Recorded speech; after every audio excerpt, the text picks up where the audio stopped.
के उप मुख्यमंत्री मनीष सिसोदिया जेल में हैं, बेल नहीं मिल पा रही है उन्हें। क्यों ऐसा हो रहा है कि आप अदालत के सामने ऐसी बातें नहीं रख पा रहे कि वो निर्दोष हैं और कम से कम बेल तो दे ही दीजिए। दो चीज़ें हैं। सुप्रीम कोर्ट में जब ये केस चला, आपने देखा होगा, सुप्रीम कोर्ट में जज साहब ने बार बार कहा कि ईडी के पास कोई सबूत नहीं है, ईडी के पास कोई सबूत नहीं है, कोई सबूत नहीं है, कोई रिकवरी नहीं है, एक पैसे की रिकवरी नहीं है, ये केस 2 मिनट के लिए नहीं टिकेगा। ये तो उनकी लाइन थी, ये केस 2 मिनट में नहीं चलेगा। ईडी के केसेस में जमानत क्यों नहीं मिल रही लोगों को? किसी को नहीं मिल रही जमानत ईडी के केस के अंदर, क्यों नहीं मिल रही? अभी तक देश का कानून ये होता था, क्रिमिनल लॉ ये होता था, you are innocent till proved guilty.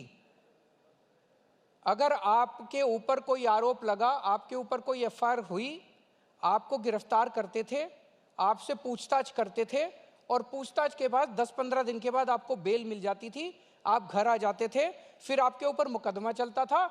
मुकदमे में अगर आप दोषी पाए जाते थे तब आपको सजा होती थी और आप जेल जाते थे।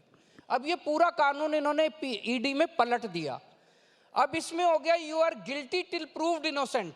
इस कानून में इन्होंने लिख दिया, इस कानून में इन्होंने ये लिखा है कि आपके ऊपर आरोप लगेगा, आपके ऊपर एफआईआर होगी, झूठा सच्चा जो मर्जी आरोप लगा दें, आपको गिरफ्तार कर लिया जाएगा और आपको बेल तब तक नहीं मिलेगी जब तक आपका मुकदमा पूरा नहीं हो जाता और आप इनोसेंट प्रूव नहीं हो जाते।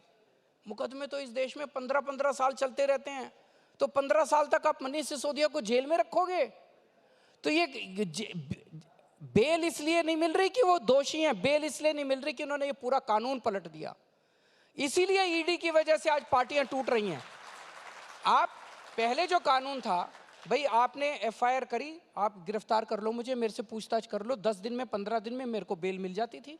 अब बेल तब तक नहीं मिलेगी जब तक पूरा मुकदमा ट्रायल पूरा होके आप इनोसेंट प्रूव नहीं हो जाते। ये तो गलत कानून है।